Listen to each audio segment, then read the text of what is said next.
صل على سيدنا ومولانا محمد وعلى سيدنا علي وسيدتنا فاطمة وسيدتنا زينب وسيدنا حسن وسيدنا حسين.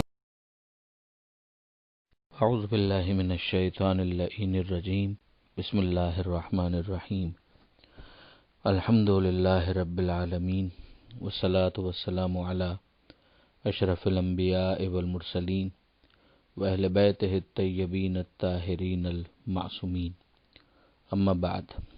سورہ مبارکہ بنی اسرائیل آیت نمبر 93 سے آیت نمبر 100، 93 سے 100 ہم یہ پڑھ چکے کہ پروردگار عالم نے قرآن مجید کی عظمت کا، اس کے معجزہ ہونے کا ذکر فرمایا، اور یہ وہی معجزہ ہے کہ جو معجزہ خالدہ ہے، جو ہمیشہ ہمیشہ کے لیے معجزہ ہے.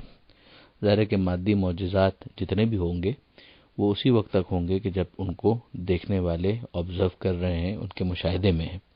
بعض بولوں کے لیے تو یہ بھی ایک رپورٹ کی حیثیت رکھتا ہے کہ جو اگر خبر متواتر کے ذریعے ان تک پہنچے تو یقیناً وہ یقین کا باعث ہوگی، ورنہ ان کے لیے وہ ایک زن آور یا ایک کنجیکچر کی حد تک ہوگا معاملہ. مگر قرآن مجید تو ہمیشہ ہمیشہ کے لیے معجزہ ہے، لہذا جنوں اور انسانوں کو بار بار دعوت دی گئی. یہاں پر بھی ہم نے دیکھا کہ اس جیسا قرآن بنا کر لے آؤ اور ایک دوسرے کی مدد کرو، نہیں کر سکو گے. پھر اس کے بعد قرآن مجید کی جو عظمت کے پہلو ہیں ان میں سے ایک کو بیان کیا گیا کہ اس میں ہم نے لوگوں کے لیے طرح طرح کی مثالیں پیش کر دی ہیں. مگر پھر کفار اور مشرکین نے جو مطالبہ کیا تھا، جو من پسند فرمائشی معجزات کا، اس میں سے ایک فہرست ہمارے سامنے بیان کی گئی کہ رسول سے یہ کہا جا رہا ہے کہ آپ زمین سے چشمہ جاری کروا دیں، یا آپ کے لیے ایک باغ ہو کہ جس کے اندر کھجور کے درخت ہوں، انگور ہو، اور وہاں سے پھر نہریں پھوٹ پھوٹ کر بہنے لگیں، یا آسمان ہی کو ہمارے اوپر ٹکڑے ٹکڑے کر کے گرا دیا جائے، یا اللہ اور ملائکہ کو فوج بنا کر، گروہ بنا کر ہمارے سامنے پیش کر دیا جائے. یہ 4 وہ مطالبے تھے جو گزشتہ صفحے پر ہم نے دیکھے. وہی سلسلہ آگے بڑھتا ہے اور ارشاد ہوتا ہے او یکون لک بیت من زخرف، یا تمہارے لیے ہو ایک سونے کا گھر، او ترقی فی السماء، یا تم آسمان پر چڑھ جاؤ، ولن نؤمن لرقیک، اور تمہارے آسمان پر چڑھ جانے پر بھی ہم ایمان نہیں لائیں گے، حتی تنزل علینا کتابا نقرأہ، یہاں تک کہ آپ ہمارے لیے کوئی کتاب لے آئیں، لکھی ہوئی کتاب کہ جس کو ہم پڑھیں. قل، اے حبیب کہہ دیجئے، سبحان ربی، میرا رب بے عیب ہے، حل کنت الا بشرا رسولا، کہ میں ایک بشر کے علاوہ بھی کچھ ہوں کہ جس کو رسول بنا کر بھیجا گیا ہے. یعنی میرا کام جو ہے وہ یہ نہیں ہے کہ میں خدا کے ساتھ شریک ہو کر تمہارے من پسند معجزات جو ہیں وہ تمہارے سامنے پیش کرنا شروع کر دوں. ما کان لرسول ان یأتی بآیۃ الا باذن اللہ، کوئی بھی رسول جب تک اذن پروردگار نہ ہو تب تک وہ کوئی معجزہ نہیں دکھا سکتا، نہ وہ دکھائے گا. معجزہ کوئی تماشا نہیں ہے، بلکہ معجزہ اس عمل کا نام ہے کہ جس کے ذریعے سے جسٹیفائی کیا جا سکے کہ یہ شخص جو دعویٰ کر رہا ہے الہی نمائندگی کا، یہ دعویٰ بالکل درست ہے، یہ غلط دعویٰ نہیں ہے. پیغمبر اکرم نے قرآن مجید کو بطور معجزہ پیش کیا، اور پیغمبر اکرم کے اس کے علاوہ بھی اتنے معجزات آ گئے کہ جس سے اطمینان اور یقین کرنے والے کے لیے یقین حاصل کرنا آسان ہو جائے. خود اس سورے کا آغاز ہوا ہے معراج کے معجزے کے ذکر سے، تو یہ تمام تر چیزیں سیٹسفائی کرنے کے لیے بہت کافی ہیں. لیکن اگر ایک شخص صرف تمسخر کرنے کے لیے، مذاق اڑانے کے لیے، یا بات سے بات نکالنے کے لیے معجزات کا مطالبہ کرتا رہے تو یہ غیر سنجیدہ مطالبات ہیں.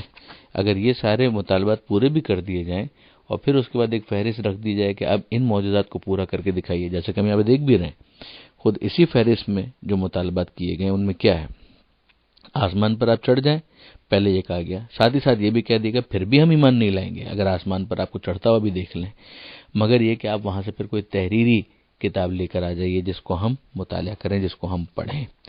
تو جو حجت تمام کرنے کے لیے جتنے معجزات ضروری تھے وہ دکھا دیے گئے، اور قرآن معجزہ خالدہ کے عنوان سے پیش کر دیا گیا. آگے پھر پروردگار فرماتا ہے وَمَا مَنَعَ النَّاسَ أَن يُؤْمِنُوا إِذْ جَاءَهُمُ الْهُدَىٰ إِلَّا أَن قَالُوا أَبْعَثَ اللَّهُ بَشَرًا رَسُولًا، لوگوں کو نہیں روکا ایمان لانے سے جب ان کے پاس ہدایت آئی، مگر یہ کہ انہوں نے اعتراض کیا کہ کیا اللہ نے ایک انسان کو رسول بنایا ہے؟ یعنی آپ غور فرمائیے تو ہمیں محسوس ہی ہوتا ہے کہ ان لوگوں نے انکار رسالت کیا ہے بربنائے بشریت، کہ اگر ایک شخص رسول ہے تو بشر کو رسول کیسے بنایا جا سکتا ہے؟ اور پھر اس کے بعد ہم دیکھتے ہیں کہ بعض سادہ لو مسلمان ہی جوش محبت میں مگر یہ کہنے لگتے ہیں کہ اگر وہ رسول ہیں تو پھر بشر نہیں ہو سکتے۔ یعنی ایک طرف ہم دیکھتے ہیں کافروں کا اعتراض کہ اگر بشر ہیں تو پھر رسول نہیں ہو سکتے، اور دوسری طرف یہ ہے کہ رسول ہیں تو پھر بشر نہیں ہے۔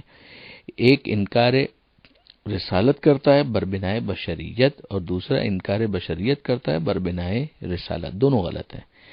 انسانیت کی جو معراج ہے، جو کمال ہے، وہ یہ ہے کہ پروردگار عالم نے ان کو اپنے اس عہدے کے لیے انتخاب کیا ہے۔ یہ انتخاب پہلے ہی سے ہے، مگر یہ پروردگار عالم کا انتخاب جس کے لیے ہوا وہ انسان ہی تھا، اور بے شک وہ نوری انسان تھا، بے شک وہ عام انسانوں جیسا نہیں تھا۔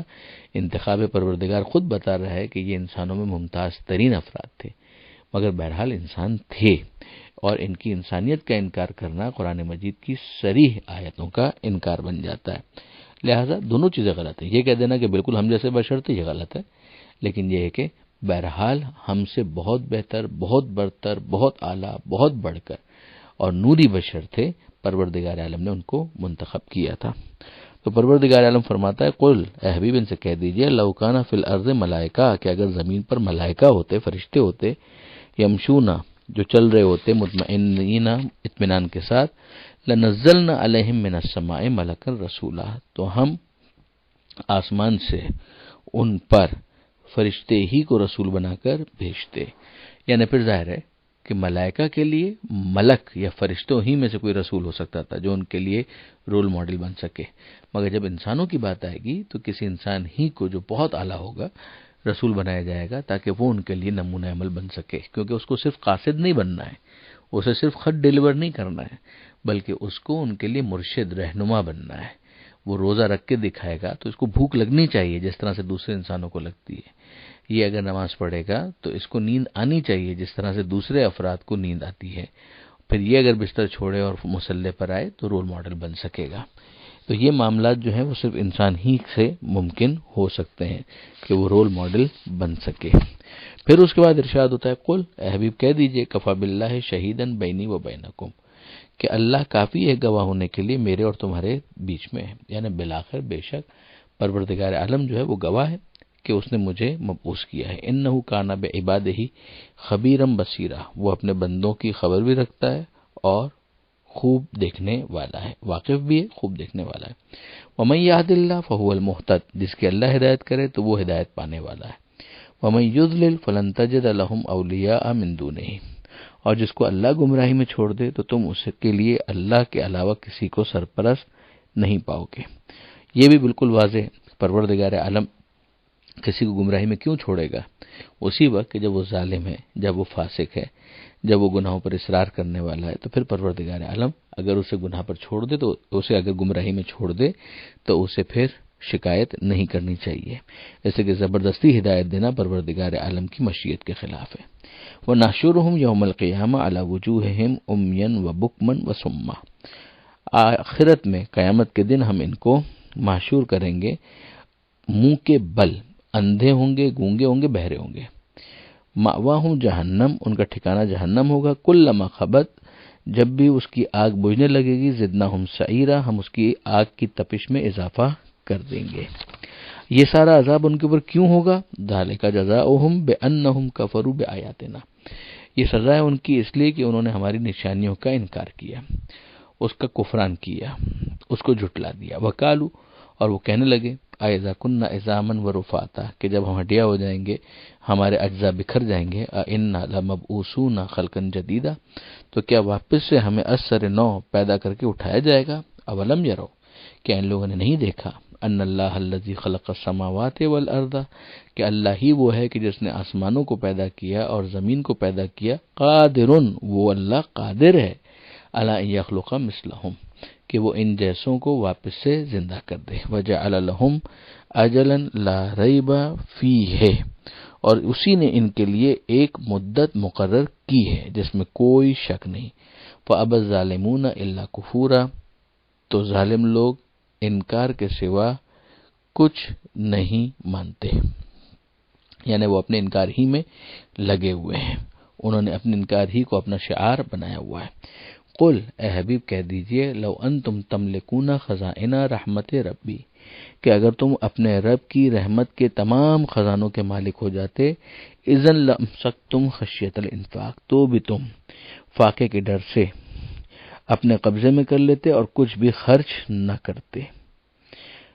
وَكَانَ الْإِنسَانُ قَتُورًا، اور انسان بڑا کنجوس ہے، یعنی یہ وہ چیز تھی کہ جس کی انسان کو اصلاح کرنی تھی، جہاد اکبر کرنا تھا، تزکیہ نفس کرنا تھا، پاکیزگی اور صفائی کی طرف جانا تھا، کہ وہ اللہ کی راہ میں دینے والا بنے، نہ کہ روکنے والا بنے۔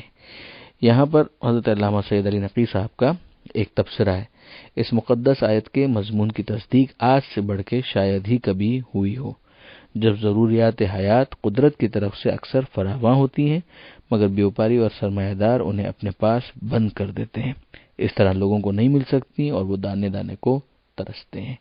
یہ چور بازاری ہے، اس کے نتیجے میں بھی لوگوں کے لیے مشکلات بڑھتی ہیں۔ پروردگار عالم سے دعا ہے قرآن پڑھنے، سمجھنے اور عمل کی توفیق عطا فرما، اور وارث قرآن امام زمانہ کے ظہور میں تعجیل فرما۔ وآخر دعوانا ان الحمد للہ رب العالمین، والسلام علیکم۔